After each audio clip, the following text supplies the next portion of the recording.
वर्णाश्रम धर्म क्या है? यक्ष ने पूछा और कहा कि क्या कोई जन्म से ब्राह्मण होता है? तो वो श्लोक जो पिछले रविवार को भी हमने लिए थे, वही युधिष्ठिर ने पिछली बार भी हमने इनका, तो उसने कहा कि नहीं, जन्म से कोई ब्राह्मण नहीं होता। कहा क्या स्वाध्याय से, श्रुतियों का, वेदों का पाठ करने से कोई ब्राह्मण होता है? उससे भी कोई ब्राह्मण नहीं।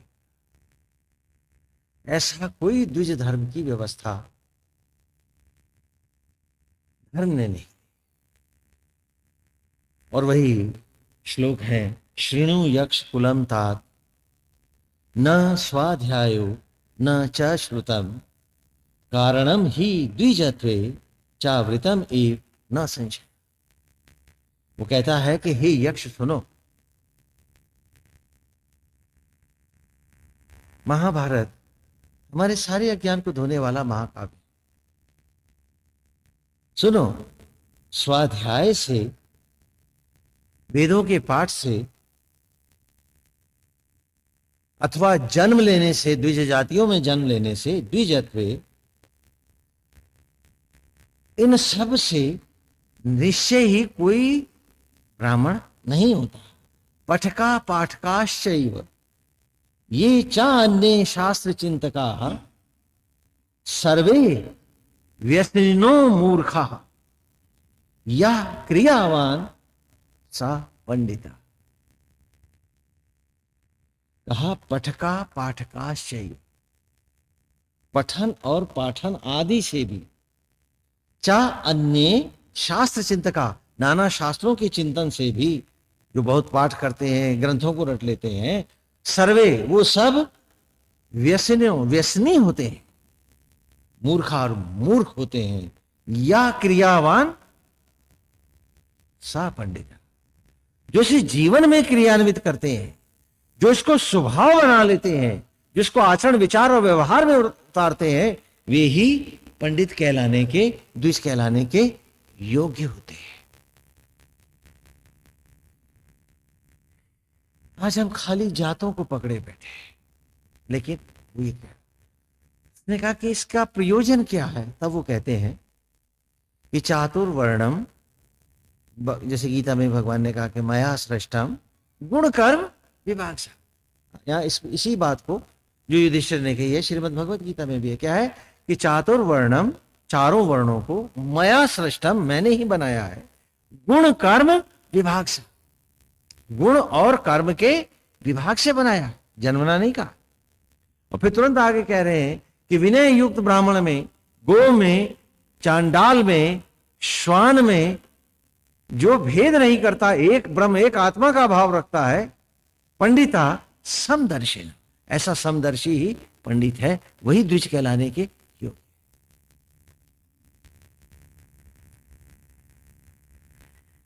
तो पूछता है धर्मराज उससे कि द्विज क्या है, द्विज का अर्थ क्या है? तो कहा द्विजन्मना जायते इति द्विजा। तो पूछा कि वो द्विज कैसे होता है? कहा जब वो आत्मज्ञान की प्राप्ति के लिए गुरुकुल में आता है और द्विज धर्म के लिए संकल्पित होकर यज्ञोपवीत को धारण करता है, तभी वो द्विज कहलाता। तो कहा वो संकल्प क्या है? कहा कि इस शरीर में मेरा अंतरात्मा जिस प्रकार मुझे भस्मी से अन्न और अन्न से मनुष्य के रूप में लाया है, आज मैं संकल्प लेता हूं, मैं शपथ लेता हूं कि मैं स्वयं को आत्मा में व्याप्त कर अनंत योनि की ओर जाकर दिखाऊंगा। मैं इसी शरीर में दूसरा जन्म लेके दिखाऊंगा, आत्मा के साथ जुड़कर आत्मा के ही गर्भ से, ज्योतियों से एक नया रूप प्राप्त करूंगा। तो द्विजन्मना जायते इति द्विजा। तो मैं दूसरे जन्म को तप के द्वारा प्राप्त करके दिखाऊंगा। यदि ये जीवन में संकल्प नहीं है तो युधिष्ठिर कहते हैं फिर कोई भी द्विज नहीं है। हाँ, इसको और स्पष्ट कर लेना, क्योंकि प्रसंग के साथ है तो स्पष्ट कर लेना चाहिए।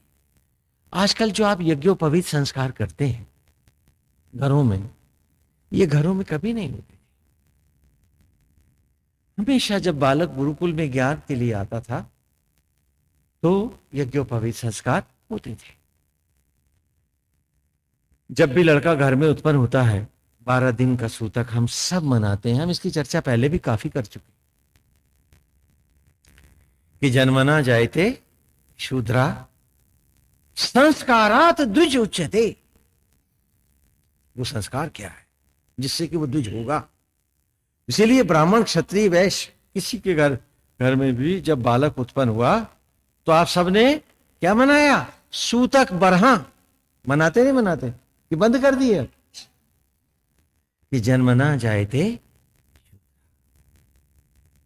हमारे बहुत से विद्वान संप्रदायों के गुरु कहते हैं कि कहीं किताब में नहीं लिखा, जबकि हकीकत क्या है आप सबके माथों पे लिखा, सबके लिखा। और बेचारे किताबें ढूंढा करते हैं, क्यों? क्योंकि भोजपत्र तो जला दिए गए। अगली किताबों में जो लिखा था उनके प्रिंट बदल दिए गए। बोले कहां लिखा है बताओ? भाई आप सबके माथे पे लिखा। जब आप पैदा हुए 12 दिन का सूतक मना कि नहीं मना? मंदिर बंद हो गए, घर के पूजाएं उठ गई, क्योंकि घर में सूतक वास कर गया, छूत वास कर गया। अगर जन्मना जायते द्विजा होता तो क्या छूत वास करती? हाँ?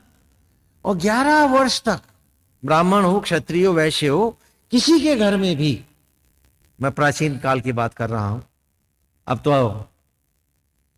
धर्म के नाम पर खाली एक औपचारिकता रह गई है।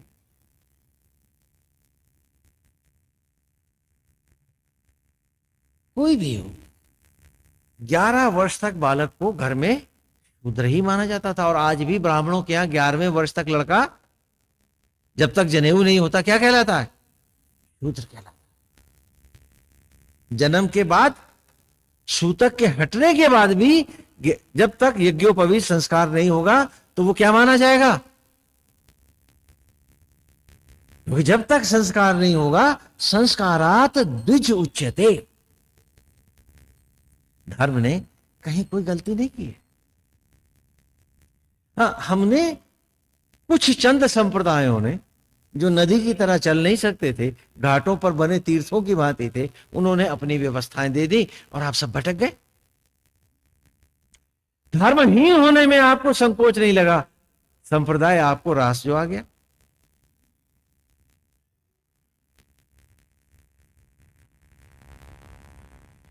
जब वो बालक गुरुकुल में आता था 11वें वर्ष, 11 वर्ष में आते थे, 12-13 वर्ष तक ही लिए जाते थे। 11 से 13 वर्ष के बीच के बालक जब आते थे हमारे पास गुरुकुल में, तो घर के लोग भी साथ आते थे, छोड़ने आते थे। जंगल में, वन में बच्चे को लेके आते थे। तो उस समय ही उसका यज्ञोपवीत संस्कार हम गुरु करते थे। तो 3 तागों का ये जनेऊ संकल्प के रूप में उसे धारण कराते थे। पहला सूत्र है, हम पिछले ऋषि में पढ़ चुके हैं, एवा ही यस्य सूनरता विरप्षि गोमती मही पक्वा शाखा न दाशुषे। यूं ऐसे ही मंगल यज्ञों को धारण करने के लिए जब प्रभु पेड़ों के गर्भ में प्रकट हुए आत्मा होकर, तो हमारी ही चिता की राख उन पर सम्मोहित हुई और उन पर न्यौछावर होने चली, न्यौछावर हुई। तो पक्वा शाखा न दाशुषे, पके फल बनाकर वृक्ष की शाखाओं पर उन्होंने ही तो हमारे अंगों को एक बार फिर यज्ञों के द्वारा लहला दिया। पहला तागा है जनेऊ का, पहला संकल्प है तेरा। शिक्षा पाने से पहले इसे संकल्पित हो, इस सूत्र से संस्कारित कर स्वयं को कि हर पेड़ पौधे को, संपूर्ण वनस्पतियों को भगवान का मंदिर मानेगा। ये पेड़ नहीं, ये देवता है। क्योंकि ये ना होते तो हम भी कहां होते। इनके बिना हम जीवन का अगला क्षण भी तो नहीं ढूंढ सकते। ये अग्रज है। तो पहला तागा है हर पेड़ पौधे को यज्ञशाला मानूंगा, ईश्वर का मंदिर मानूंगा और एक सच्चे पुजारी की भावना से जीऊंगा। जैसे पुजारी मंदिर के प्रति अर्पित होता है, उसी प्रकार मैं इन वनस्पतियों के प्रति, इस पर्यावरण के प्रति अर्पित रहूंगा। इस प्रकृति को, पर्यावरण को, सबका ये मेरा पूजित होगा, ये मेरा धर्म ग्रंथ होगा। तो नदियों की पूजा, धरती माता की पूजा, पेड़ों की पूजा, पशुओं की पूजा करते हो नहीं करते? क्यों करूंगा? क्योंकि ये मेरा, इसी से मुझे संस्कारित होना है, इसी से मेरा जन्म सार्थक होगा। दूसरों को नोच के खाने वाले तो प्रेत और पिशाच योनियों की कल्पना में आते हैं। मनुष्य की योनि तो अपने आत्मा पिता की भांति ही न्यौछावर होने की अवस्था का नाम है। और आज हम पिशाच बन के सारे संसार का भक्षण करके सोचते हैं कि हम अपना मानव धर्म पूरा कर रहे हैं। पिशाच वृत्ति को का मानवीयकरण हो गया।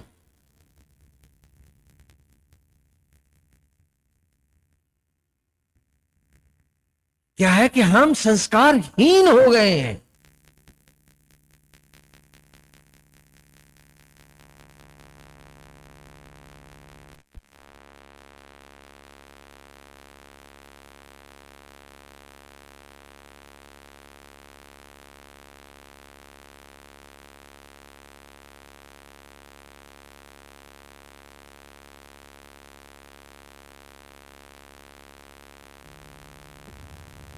हमने संस्कारों का परित्याग कर दिया है और मान बैठे हैं कि अपने सुखों के लिए दूसरों को नोच लाएं, जबकि सुख यहां है ही नहीं, सुख की योनि नहीं। ये तो प्रायश्चित और तप की योनि। तप ही सुख है, तप ही आनंद है, दूसरों को सुख देना ही सुख है, न कि दूसरों को नोचना सुख है। लेकिन हम तो जिसमें पिशाच दूसरों को नोच करके, दूसरों को सता के परमानंदित होता है, आज हम मनुष्य की योनि में पिशाच वृत्तियों को, प्रेत वृत्तियों को प्राप्त होकर बड़ा आनंदित होते हैं। इसीलिए तो हर घर में सास बहू की बचती क्या है, प्रेत लीला हो रही है, मानवीय बात खत्म। सारे संबंध हमारे पिशाच वृत्तियों को चले। वो क्या सोचते हैं कि मेरा सम्मान हो रहा है, देखा मेरा रुआब है। अरे एक पिशाच का ही तो है, एक डायन का ही तो है, देवी बन के दिखाओ। और यही हाल इधर भी है। हम सब संस्कारहीन मनुष्य, पशु से भी निकृष्ट, पिशाच से भी बदतर हो। और जब सारा का सारा प्लेनेट ही इस वृत्ति को पा जाए तो धरती नरक से भी बदतर ही तो हो। यही तो अवस्था है। तो पहले तागे से दिया उसको कि मैं संकल्प लेता हूं कि मैं इन सब में अपनी ही आत्मा, उस घटघटवासी परमेश्वर का दर्शन करूंगा। यही मेरा सुख होंगे, इनकी सेवा ही मेरी आनंद हो, इनके लिए तपना ही मेरा था। का दूसरा तागा जो जनेऊ का है उसे भी पहचान, हाथ में ले। यह कुक्षी सोम पातमा समुद्र पिनवते उर्वी रापो न काकुदा। एक एक ऋचा दे रहा हूं, पूरे सूक्त है जो हम पीछे पढ़ के आए कि वो परमेश्वर, वो आत्मा ही तो है जिसने गर्भ में सोमपातम, ज्योतियों का पात किया। मम्मी को उंगली बनाने नहीं आई, बाप को अंगूठा बनाना नहीं आता, लेकिन फूले फूले फिर रहे। हम तुम्हें पाल रहे हैं, तुम्हारे माँ बाप हैं और तुम्हारा कोई फर्ज नहीं है, फलाना नहीं है। और वो भी कह रहा है कि बाप हो तो लाओ, सबको नोच के मेरे को लाओ। आजकल ये संबंध रह गए। संस्कारहीन संस्कृति भी कोई संस्कृति हो सकती है?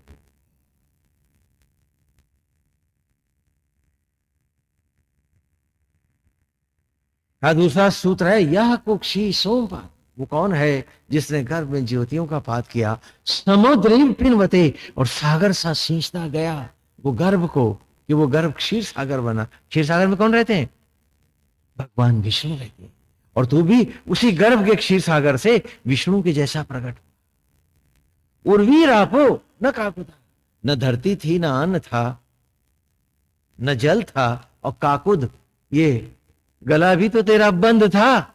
वो कौन था जिसने तुझे पाला, वो कौन था जिसने तुझे खिलाया, वो कौन था जिसने तुझे बड़ा किया। तो हर शरीर को ईश्वर की यज्ञशाला मानूंगा। ये नहीं कि मेरे मम्मी पापा बाकी सब पराए हैं। आजकल आप तो बच्चों को यही सब पढ़ाते हैं कि मनुष्य मत बनना, बस ये तेरे दो सगे हैं, बाकी सब पराए हैं।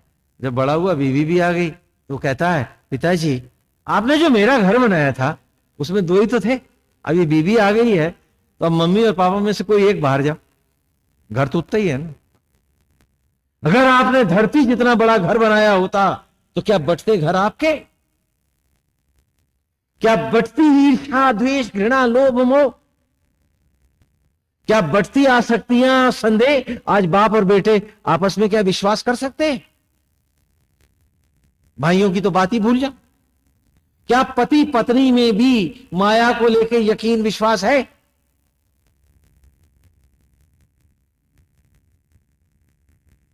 है क्या? कहीं नहीं। क्या यही मनुष्य की योनि है? क्या इसी को आप ह्यूमैनिटीज कहेंगे? हम सब पूछे अपने आप से।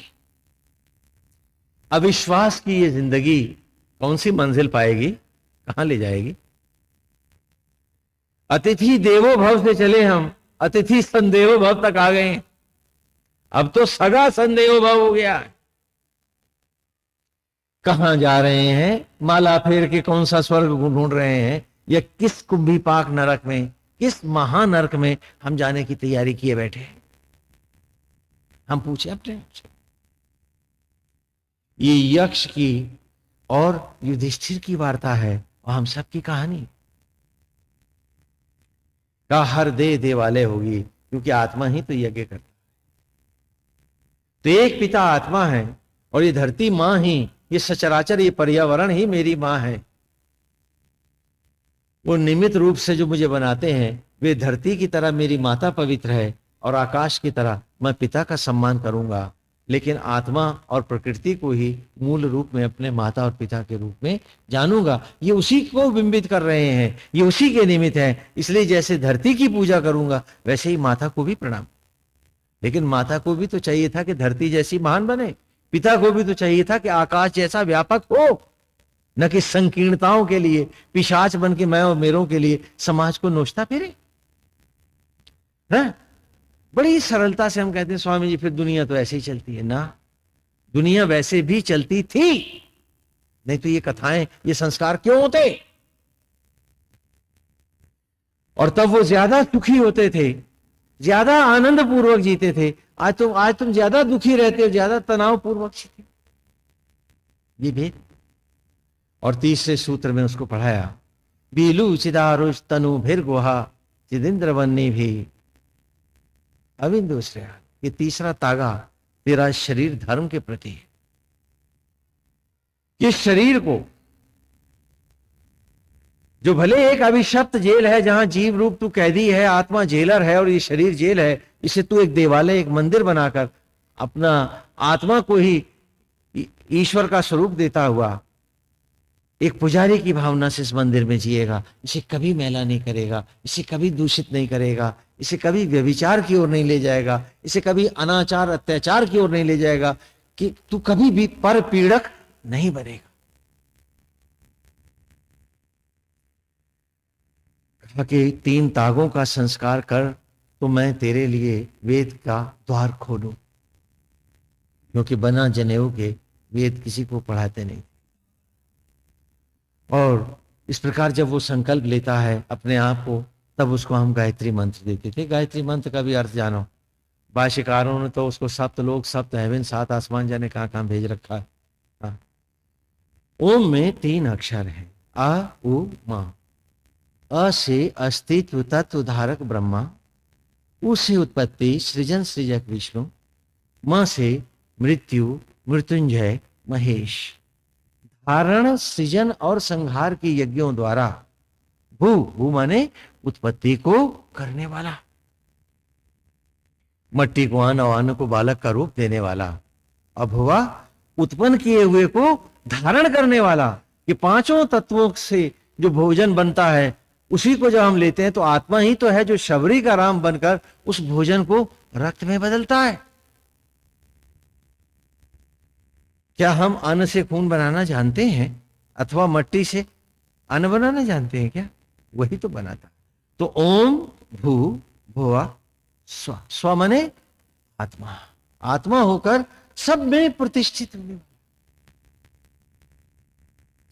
तत्सवितु, तत्सवितुर का हो गया तत्सवितु, ऐसे सूर्य के समान तेजस्वी आत्मा का वरेण्यम, वरेण्यम माने वरण करते हैं हम।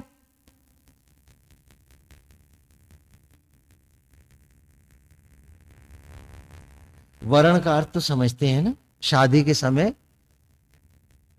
वधू वर का क्या करती है? वरण करती है। तो क्या फिर 10-20 का और भी वरण करती है क्या? बोलो। तो जब इस मंत्र के साथ हमने आत्मा का वर्ण कर दिया, फिर हमने विषयों के वर्ण कैसे किए? आज हमने संस्कारों को कहा कि हम सिर्फ गाएंगे तुम्हें, भजेंगे तुम्हें, तुम्हारे नाम की माला फेर देंगे। संस्कार पूछते हैं इससे तेरा क्या होगा? कल्याण हो जाएगा क्या? वरेण्यम,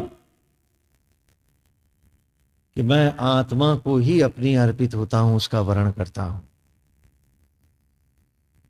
जीव और आत्मा का दाम्पत्य ही मेरी राह होगी, मेरा जीवन, मेरा धर्म, मेरा सर्वस्व होगा। आज है क्या? सोचो, विचार करो। वरेण्यम शब्द है, भजने की बात नहीं है, गाने की बात नहीं है, स्तुति और वंदना की बात नहीं कह रहा हूं वरेण्यम, वर्ण करता। तो मंत्रों के बाण, 1,00,000 मंत्र कर लेंगे तो फलानी सिद्धि हो जाएगी, 1 करोड़, पता नहीं क्या कह रहे। तुलसीदास की चौपाई, दादुर धुनि चहु दिसी सुहाई, अभेद पढ़े जनो बटु समुदाय। लगता है जैसे मेंढक ही टर्रा रहे हैं, क्योंकि अर्थ कोई जानता नहीं, खाली गाए जा रहे हैं। कहा है कि वरेण्यम वर्ण करता हूं, I shall behave, I shall adopt, I shall make the oneness. और मैं सत्य से कभी स्केप नहीं करूंगा। परिवार में, संसार में, जहां भी रहूंगा आत्मस्थ रहूंगा, आत्मा में ही स्थित रहूंगा। वरेण्यम, मैं इस धर्म से विमुख कभी नहीं होऊंगा।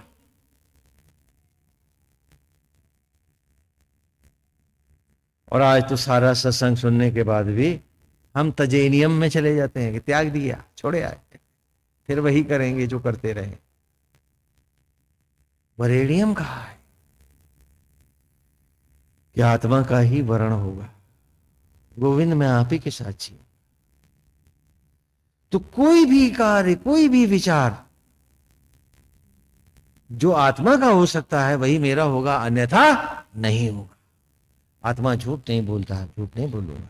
आत्मा विषयों में नहीं भटकता है। आत्मा तो भगवान है, वो तो सृष्टि को वहन करता है, धारण करता है। वो भोगी नहीं है, मैं भोगी नहीं बन।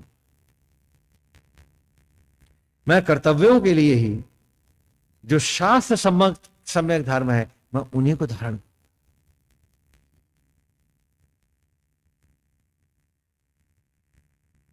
मैं कभी भी मदांध और विषयी नहीं बनूंगा, सत्यनिष्ठ बनूंगा।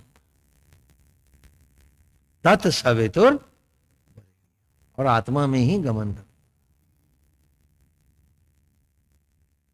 सारे संसार को आत्मा जानता हुआ, सब में आत्मा श्री राम को ही देखता हुआ, जो भी मेरा आराध्य है, कृष्ण, राम, ब्रह्मा, विष्णु, महेश, दुर्गा, कोई भी रूप, मैं अपनी आत्मा का रूप ही सब में लूंगा।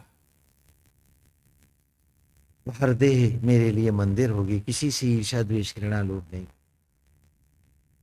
सिए राम मैं सब जग जान। गाते हो, मानते कहा हो? कोई एक आदमी बता दो जिसमें सिए राम देखे हो तुम। सब में सब देखा है, कपट देखा है, झूठ देखा है, ये कमजोरियां देखी है, ये मैल देखा है, ये अच्छाइयां देखी है, लेकिन सिए राम किसी एक में भी नहीं देखा है तुम। तो सोचो कि तुम्हारी माला का तुमसे संबंध क्या है, तुम्हारी पूजा का तुमसे समझौता कहां है? दोस्ती है तुम्हारी तुम्हारी मालाओं से, दोस्ती है तुम्हारी भक्ति से, बोलो है क्या? और जब है ही नहीं, संबंध ही नहीं, तो फल कैसे? ना कहा वरेण्य वरण करता भर्गो देवस्य, देवत्व के लिए जो ज्योतियां हैं उनको अर्जित करूंगा और बुद्धि को भी आत्म ज्योतियों के साथ जोड़ूंगा धीमहि, और उसी से प्रचोदयात प्रकाशित करूंगा। अगर तुमने 100 बार गायत्री मंत्र भी जपा है, यदि ये विचार नहीं, ये भाव नहीं, ये अर्थ नहीं, तो क्या किया तुमने?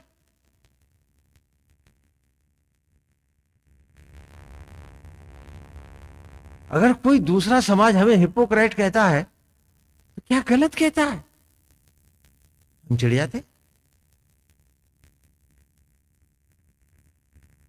ये माला, ये पूजा, अगर उसमें ये आत्मा का ये सत्य नहीं है तो हिपोक्रेसी नहीं है तो क्या है वो?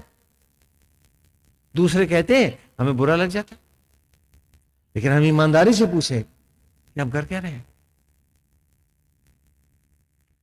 और तब कहा कि 3 तागों का जनेऊ मैं तुझे गांडीव की तरह, धनुष की तरह पहनाता हूं,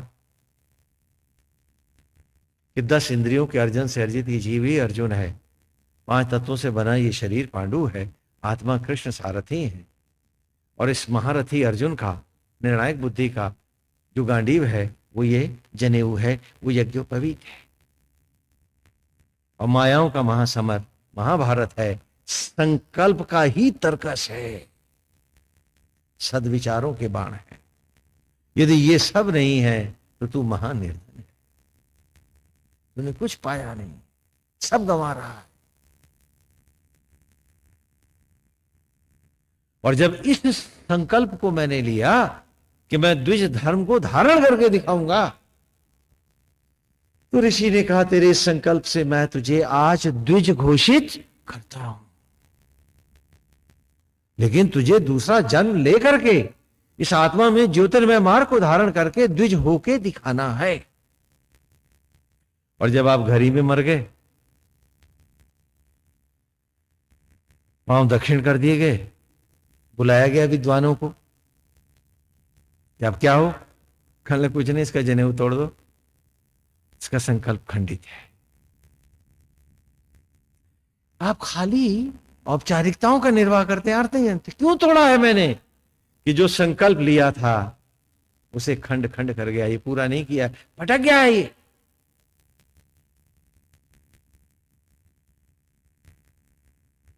तो कहा अब क्या हो?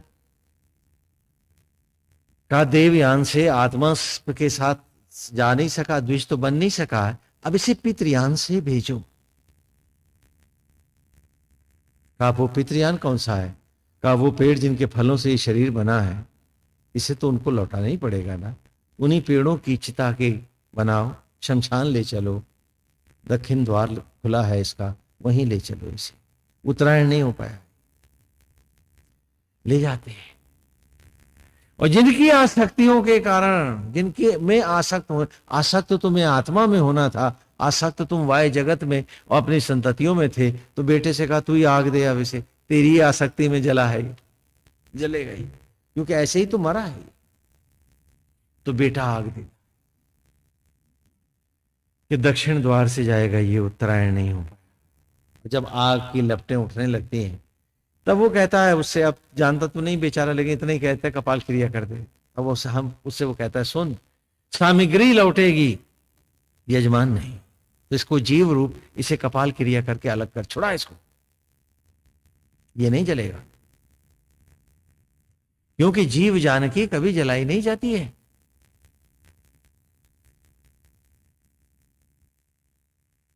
तो कपाल क्रिया करके उसको जीव को अलग करता है, और जो कपाल क्रिया करके बेटा जीव को अलग करता है, 10वां पर्यंत बाप उस बेटे की देह में ही रहता है प्रेत बन के, और उसी की इंद्रियों से गीता गरुड़ कुरान भागवत सुनता है, प्रायश्चित करता है, और तब 10वें के ब्रह्म भोज में उसको भी बिठाते हैं कि तू भी साथ ही ब्राह्मणों के खा, क्योंकि तू नहीं खाएगा, वो प्रेत खाएगा तेरी इंद्रियों से, और तब यथा योनि गमन करेगा।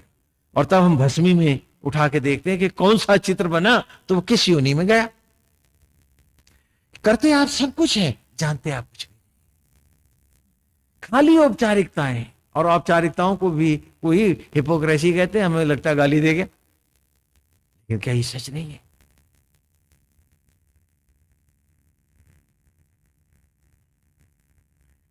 इसने देवयान से जाना था, शुक्ल मार्ग से जाना था, वही तो द्विज संकल्प इसने यज्ञोपवीत के साथ लिया था। वो कहां है कि मैं द्विज बन के दिखाऊंगा, आत्मा से जुड़ के, आत्मा के साथ जुड़कर जाऊंगा, ब्रह्मांड से ज्योति बन के ऐसे ही प्रकट होऊंगा जैसे अंडे से चूजा। तो मेरे जीवन के लक्ष्य, मेरे पूर्व जन्मों के पापों का प्रायश्चित और तप को अर्जित करता हुआ मैं अनंत की राह देव योनियों की ओर बढ़ूंगा, और तब मैं सुख और भोग की कल्पना लूंगा। अभी पाठशाला में बैठा हूं, अभी मेरा सुख पढ़ाई में है, भटकने में नहीं। उस सत्य को पाने में ही सुख है। पास हो जाऊं परम सुख है, नहीं तो अथाह पीड़ा है और प्रायश्चित जुड़ गए हैं। इसीलिए 12 साल के वानाप्रस्थ का प्रतीक 12 दिन का सूतक मनाते हैं आप, जब भी आपके घर में कोई पैदा होता है कि नहीं किया इसने, इसीलिए तो फिर लौटा। क्यों है 12 क्यों बना? तो पांडवों का भी चल रहा है। तो युधिष्ठिर ने कहा कि ये मनुष्य योनि का और ये वर्णाश्रम धर्म था। कहा जब आत्मा को ही पाना सत्य था तो वो गृहस्थ क्यों बना? तब युधिष्ठिर ने उत्तर दिया कि अर्थ धर्म काम मोक्ष के जो चारों स्तंभ हैं, उनकी पूर्णता के लिए उसने निमित्त रूप से गृहस्थ धर्म को धारण करता है कि मैं जैसे ईश्वर आत्मस्थ होकर सारे सचराचर को धारण करता है, मैं उस ईश्वर को पाना चाहता हूं जो आज भी गृहस्थ होकर मुझे धारण किए है। तो मैं उसी के अभिनय के लिए, पूर्वाभ्यास के लिए, रिहर्सल के लिए मैं गृहस्थ बनूंगा और एक परिवार को धारण करने का अभ्यास करूंगा, न कि आसक्त हो जाऊंगा। तो कहा वो उसके लिए धारण करता।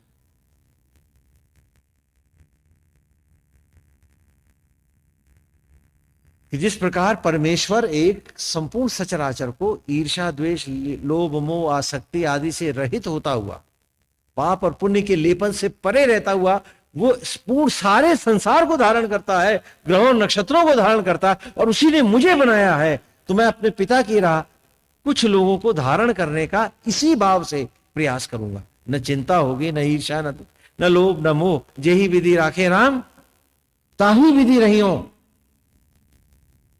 लेकिन पाप न करूं, आत्मस्थ ही रहूं।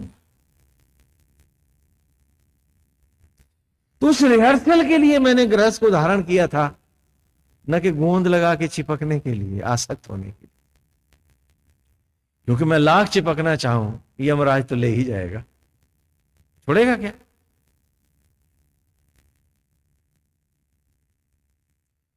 अगर वो सत्य होता तो कहते ठीक लिपटा हुआ है, पड़ा रहने दो, छोड़ जाओ भाई। ऐसा होता है क्या? मौत पकड़ ले जाती है, यमराज उठा ले जाता। क्यों? क्योंकि वो सत्य नहीं था, रिहर्सल भर था, और तू वहीं चिपक गया। तो कहा कि जब ये गृहस्थ धर्म मैं पूरा करूंगा, करता है, तो उसके बाद ही युधिष्ठिर बताते हैं अगला धर्म वानप्रस्थ धर्म है। 12 वर्ष का वो वानप्रस्थ या 14 वर्ष का वानप्रस्थ जो भी है, हाँ यथा विधान है, मैं वानप्रस्थ लूंगा। वानप्रस्थ धर्म का अर्थ यह है कि मैं पूर्ण रूपेण सारे संसार को अपने पिता की भांति धारण करूंगा, पेड़ों को, पौधों को, पशुओं, सब में अपनी आत्मा देखूंगा और सबके सुख का कारण बनूंगा, और आत्मा की तरह ही इच्छा रहित होकर जीऊंगा कि जो गोविंद करें सब ठीक है। हाँ, ये नहीं कि घर घर मांगने चल दूंगा हाँ, ये चंदे की रसीदें उठा देंगे, हाँ, और चेले बनाओ, चढ़ावे आए ना। मैं प्राणी मात्र की सेवा करूं। क्यों? मुझे इनसे नहीं, उनसे लेना है। आत्मस्थ रहते हुए सबकी सेवा। कि नारायण जैसे रखोगे रहेंगे, अब तो सचराचर को प्यार करेंगे, सब मेरे। पहले छोटा रिहर्सल किया, बड़े बड़े में आप उतर आए।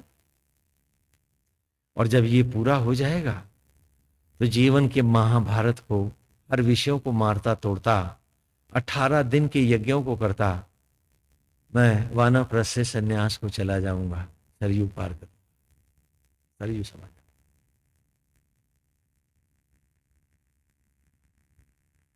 जब तो एको ब्रह्म थे, और अब तब अपने भीतर भी वही लपट जलाऊंगा, क्योंकि उन्हीं ज्वालाओं में ही तो मुझको जाना है। आज की ऋचा भी ले लो,